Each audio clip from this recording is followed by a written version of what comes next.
sénégalais l'esprit et les valeurs du patriotisme et à promouvoir le civisme. Ce lundi, le président de la République a posé 2 actes majeurs. Le premier a consisté à la décoration de l'ancien combattant Cheikh Fall, vétéran de la Seconde Guerre mondiale. Il a participé en 1944 au débarquement de Provence. Monsieur Cheikh Fall,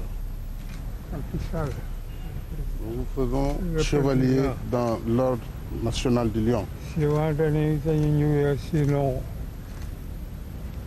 te félicite, je te félicite, je te félicite. Félicitations. Très heureux de vous remettre cette décoration. Par ce geste, le président de la République entend exalter les valeurs cardinales incarnées par ce citoyen exceptionnel et, à travers sa personne, tous ceux qui contribuent au rayonnement du Sénégal. Ma fierté fut immense le 15 août dernier sur le pont du porte-avions Charles de Gaulle en écoutant le président Hollande magnifier le rôle des tirailleurs sénégalais et des autres soldats africains dans la libération de la France, prélude à la victoire de la liberté et de la démocratie sur la tyrannie. Ces anciens combattants incarnent les plus nobles vertus qui doivent aujourd'hui inspirer les comportements individuels et collectifs dans notre société. Leur mystique de la patrie, leur sens du renoncement et du dévouement et leur esprit altruiste doivent servir d'exemple et d'antidote à l'effritement des valeurs civiques. Canonnier de 2e classe, Cheikh Fall a, sur tous les fronts, prouvé sa bravoure, ses qualités de soldat accompli.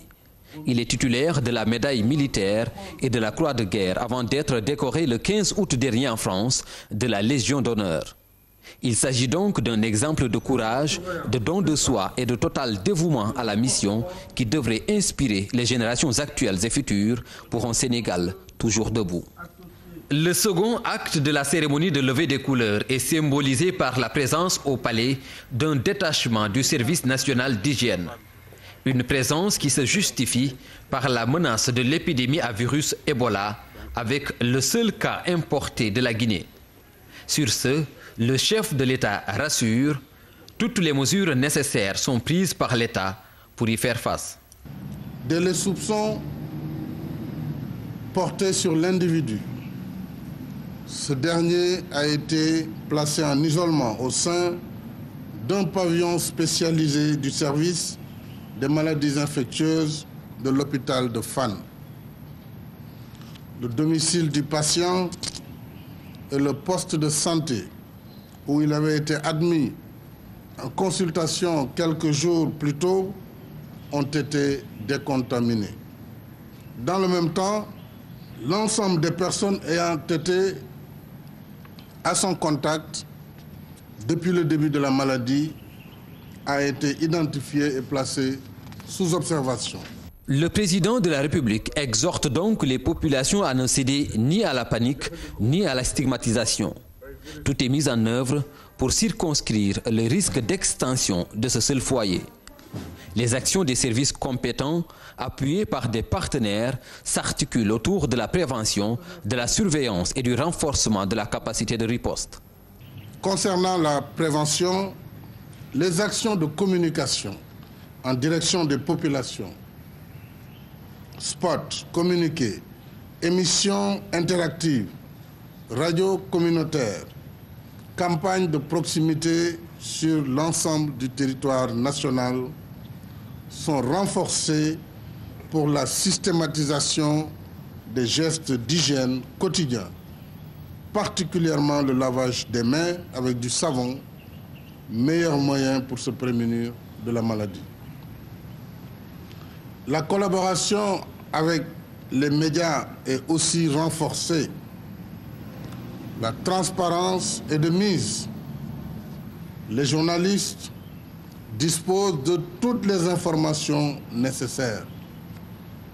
Il leur est demandé un traitement de l'information approprié pour éviter toute rumeur, source d'inquiétude et de psychose.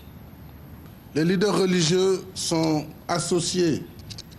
Aussi, les leaders d'opinion, chefs religieux, chefs coutumiers, chefs de partis politiques, responsables syndicaux, membres de la société civile et des corps intermédiaires de manière générale, doivent-ils agir en synergie et de manière concertée et coordonnée. La solidarité et la cohésion sont donc essentielles pour que le combat soit gagné. Le président de la République a appelé la population à toujours garder le calme et la sérénité. Il a par ailleurs salué le dévouement et le professionnalisme des personnels de santé.